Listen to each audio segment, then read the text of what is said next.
This little video series is called Dying Dar's Way, Radically Real Spiels on the End of Life. I'm here again with my friend Corinne Zupko, and we're actually doing a video in response to the comments that we've gotten from friends and visitors who have something to say about where we're taking this and how they would like it to go, what they want to hear more of.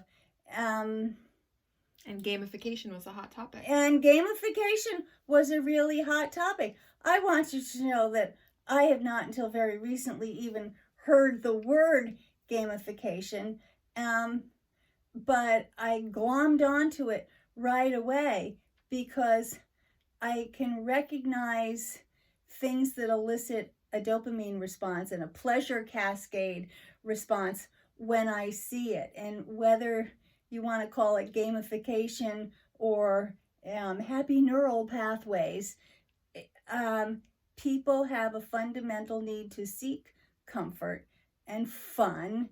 And I didn't realize a few months ago when I started the video series that one of the things that I was helping demystify for people was how to not make death feel so awful. Mm-hmm.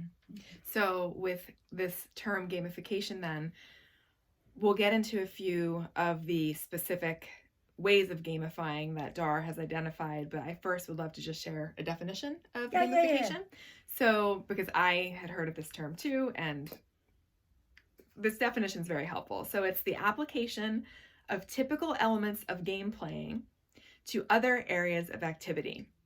And then the definition goes on to say, typically as an online marketing technique, which does not apply, obviously, to our situation, to encourage engagement with a product or a service. So in other words, it's talking about the application of typical elements of game playing, like point scoring, competition with others, rules of play. We're taking this and we're applying it to other areas to encourage engagement. So what you were saying before, Dar, about dopamine, having a dopamine response in the brain, you were commenting earlier about how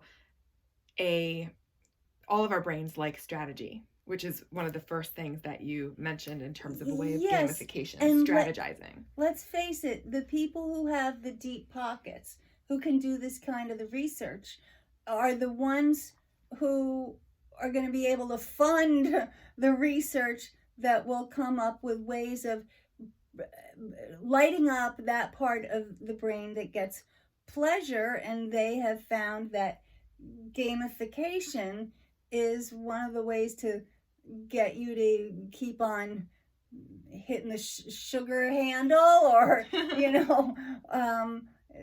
get you to keep on looking for the narcotic or whatever it is. It's the same part of the brain that seeks these pleasure responses. And so strategy is one such way of getting that response. Yes. So can you give us an example of just how you have strategized lately with gamifying cancer?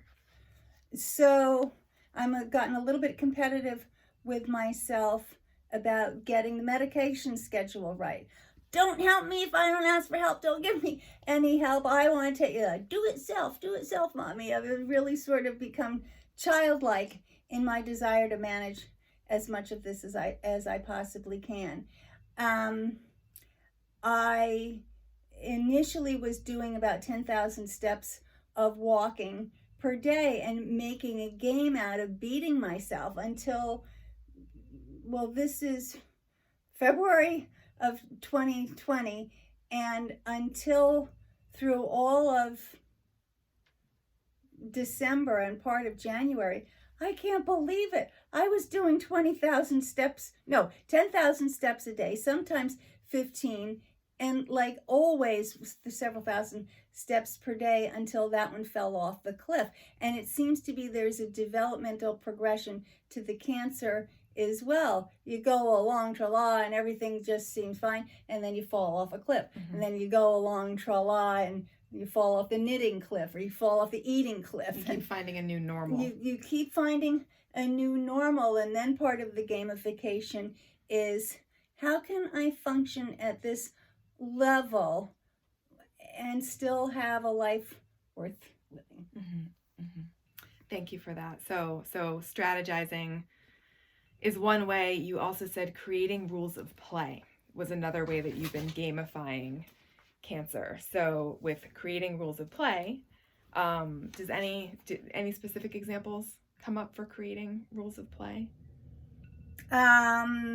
Yes, and I'm just going to very surreptitiously turn off this notification that didn't work for some reason. Wants me to snooze. Okay, I am now snoozing. So what am I talking about? Strategizing? So we talked about strategizing. Our next type of gamification that you've used lately, creating rules of play. So like there's certain rules maybe that you've set up for yourself. Does any specific example come to mind? There are a couple. Rules of play has partly included controlling my family and letting me be the one who determines how things are going to go. And this is a control freak side of myself that's coming out. I did a video on infantilizing. I don't want my children to infantilize me because my core issue is competence. Make no mistake about it. I want to feel the maximum amount of competence no matter what level I'm at. And in order to have that, I have to be able to do my own strategizing. You have to be able to set the rules of play. Yep, that's a great example. And then how about making it playful? That's another way. Okay. So there was playfulness in the challenging myself to do the walking. There's playfulness. This is a hard one. There is playfulness in watching your decline. Like if I was going to take an extreme example, like if I were playing with an alcoholic, trying to say, okay, well, when do you remember until, because the blackout started after you remembered up to a certain point. So I might take something like, well, in my case, I am losing consciousness periodically. It's almost more like sleepwalking, somnambulating, rather than fully losing consciousness. But I get playful around, what's the last thing that I remember? It's also important to be able to be honest with yourself while you're going down, because it becomes dangerous if you don't. So a lot of it is highly functional to play these games of strategizing with yourself. I am sure that people in other shoes or who are not watching themselves as closely as I am watching myself will fall or have some kind of an accident or a mishap, either thinking that they can do a lot more than they can do, but also missing the joy in being able to live fully up to their competence, which is going to include a lot of losses. And there's greater pleasure in the acceptance of those losses if you can just be honest with your... So you're hitting just really important points about being honest. You're being really mindful. I'm hearing you exhibit curiosity, like just curiosity about, your experience and what's happening. And that ties into something that you said before about becoming like Sherlock Holmes, like kind of like investigating. Do you want to say anything about that? Yes. In my nonprofit work, I actually trademarked the phrase, how you feel is data. And I didn't know 15 or 20 years ago when I was writing our literature how much of that related to the pleasure that human beings seek and the engagement of the neural pathways, the dopamine pathways, the things that give us pleasure. And finding, I guess it's gamification, finding ways to be clever and playful and fun and strategizing and playing Sherlock Holmes to our health and our mental health problems is a very functional, it's an adaptation really to dealing with your situation and engaging joyfully in your own problem solving. I think human beings are designed to want to solve your own why would we have been given the marvelous brains that we've been given if there wasn't some pleasure attached to solving our problems?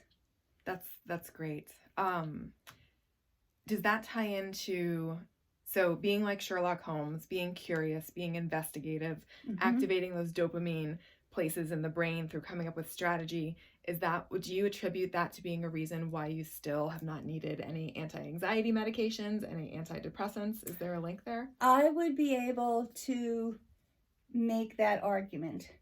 I don't know if I'm right or wrong or what the neuroscientists would say, but just from living inside this body, I would be able to make that case that I feel so thoroughly and effectively wired to enjoy this, almost like a dopamine response is associated with seeking, pleasure seeking, warmth seeking, sun seeking. There is just something fundamentally pleasurable in seeking, and I think that it extends to seeking in many different areas, including your own problem solving and getting good at things, like getting good at right, problem and it's solving. strategizing again. How much pleasure? Well, if you think of what it took to survive in nature, you had to get really good at